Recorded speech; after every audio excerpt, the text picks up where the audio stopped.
We saw the new Apple Intelligence features come into iPhone 15 Pro, but 16 Pro and 16 Pro Max promise to get even more. And they are growing in size. The 16 Pro will have a 6.3-inch display, while 16 Pro Max will get a 6.9-inch panel. Just look at these beasts. The leaked size table shows a few things. First, the thickness will stay the same, with only the 16 Pro Max getting thicker by 0.01 millimeter. The height difference won't be huge, and the same goes for the width. The weight, however, is gonna grow a bit, but all that isn't really interesting because Apple plans to reduce the bezel size even further this year. The 16 Pro Max will get 25% smaller bezels, down to ridiculous 1.15 millimeter. That's insane. Aside from this, there won't be any major design changes. I mean, the rounded edges are here to stay, and the camera layout won't be changed either. However, the phone will get the capture button. This button will be mechanical and will respond to pressure and touch. We'll zoom in and out by swiping left and right on the button, focus with a light press, and activate a recording with a more forceful press. Basically, it's gonna emulate the two-step shutter like on pro-level cameras. We saw this button in CAD files and renders as well as dummy models, and let me tell you, I'm excited. As a videographer myself, I think this is a fantastic feature. The only way to make it cooler is by giving us some sort of pro recording mode in the camera with all the manual controls. The action button likely won't be changed in any way, and honestly, I hope to get at least a few extra features to the action button. Being able to do something on 1, 2, or 3 clicks would be pretty cool. There's also been a rumor that the MagSafe magnets will get slightly slimmer, which is great for all the accessories. And by the way, here I have just the thing. This is QI2, 3-in-1 travel charging set by ESR. It comes in this neat pouch, and when fully assembled, lets me charge 3 devices at once: iPhone, AirPods, and Apple Watch. Let me show you from the beginning. I take it out of the pouch,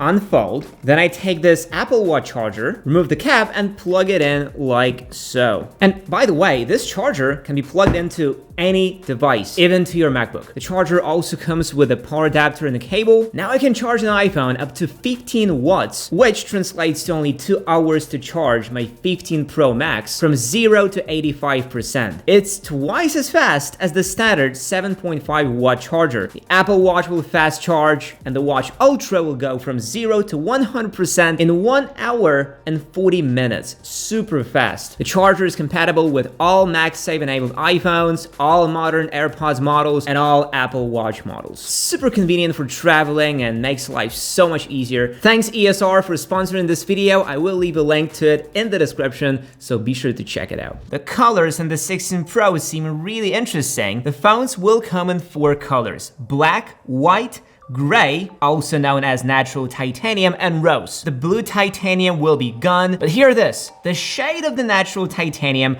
might be different this time around, which is weird, I know. So is it natty or not? And which one of the natties will be the real natty? Anyway, it may lose its signature color changing look.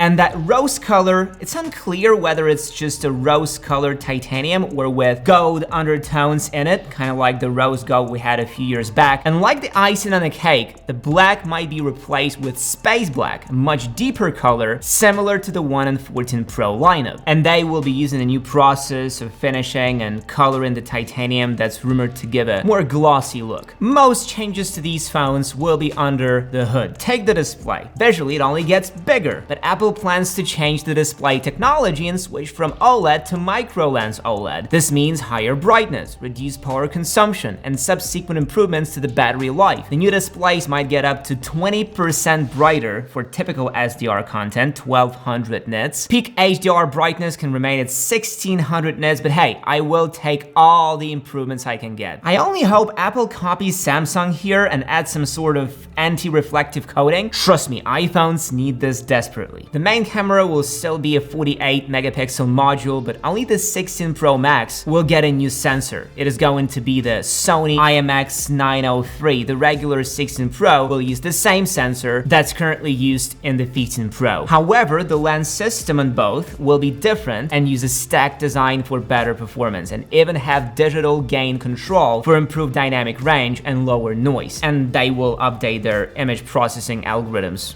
obviously. We are also getting an improved 48 megapixel ultra-wide camera. This new sensor will capture more light and produce much cleaner and more crisp photos, especially in low light environments. And this is fantastic news because the ultra-wide camera has been the worst all the way since iPhone 11 Pro. The hardware was never good enough to produce decent photos, so even on the 15 Pro Max, I rarely use it. And I hope the 16 Pro will change it for the better. I am also excited about raw images from this sensor. It would be so much fun to tinker with them now, with all the improved resolution and clarity. And something tells me that Apple will use the same trick here and set the ultra-wide resolution to 24 megapixels, just like they did on the 15 Pro and its 48 megapixel main camera. This would be a really smart move. Efficiency plus quality equals your love, hopefully. I am really excited about the 5x zoom camera in the base 16 Pro. The same leaks claim the technology will be identical, tetra prism, and for many people this is a big deal. I use 15 Pro Max right now and its 5x camera is a real treat. It opens so many creative possibilities. Some time ago there was also a rumor about a super periscope zoom camera on 16 Pro Max. If you're not familiar with super zoom, it would equal roughly 10x, which is a lot. Honestly, this would be a weird decision Apple's part to add this because on the S24 Ultra, they replaced the 10x module with a 5x one. So I think this particular rumor doesn't have that many chances to come true. The A18 Pro chip will use the 3nm technology and have improvements all around, better efficiency, better performance, more features. But the most notable change will be the upgraded neural engine with significantly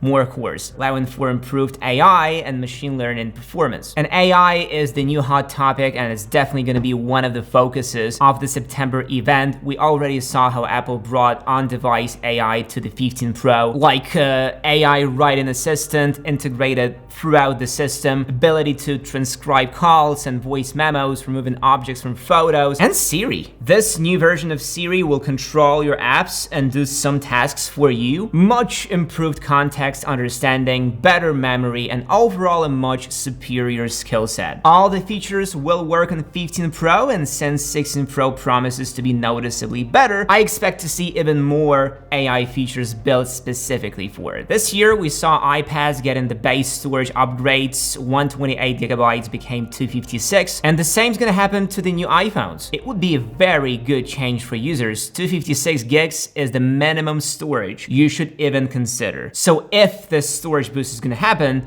without the price increase, we are golden. Now, what about the battery? Well, I have good news here. It's not getting smaller. On 16 Pro, it's getting a 2.5% boost and the 16 Pro Max 6%. This would make the battery life even better. One of the reasons I bought the 15 Pro Max was the battery life. I just wanted the phone that would last 2 days on one charge. But it doesn't end here for the 16 Pro. The rumors claim that the battery will use a stacked design, so even longer lifespan. It could also allow for faster 40-watt charging, which is twice of what we have now. Meng-Chi Kuo also says that Apple plans to use battery cells with increased energy density, which means more energy is packed in largely identical capacity. And this will do wonders for the battery life. And more efficient displays, improved chips, and you will get real battery champs. The connectivity might also get upgraded. iPhone 16 Pro models are expected to use Snapdragon X75 modem, allowing for faster and more efficient 5G connectivity. And Meng-Chi Kuo believes that the 16 Pro models might adopt the next-gen Wi-Fi 7 technology, which is expected to provide speeds of at least 30 gigabits per second and hit up to 40. The ultra-wideband chip might also get better for even deeper Vision Pro integration. The only thing we don't know for sure about the 16 Pro and Max is the price. The production costs may force Apple to up the price by at least $100. This doesn't sound good, but at least that increased storage would somewhat make up for that. But hey, we expected the 15 Pro to get more expensive and it didn't, so let's just hope for the best here. Regardless of that, all improvements are gonna be on point. I can't wait to get my hands on them. Let me know what you think about those rumors in the comments. Thank you for watching, guys, and as always, see you in the next one.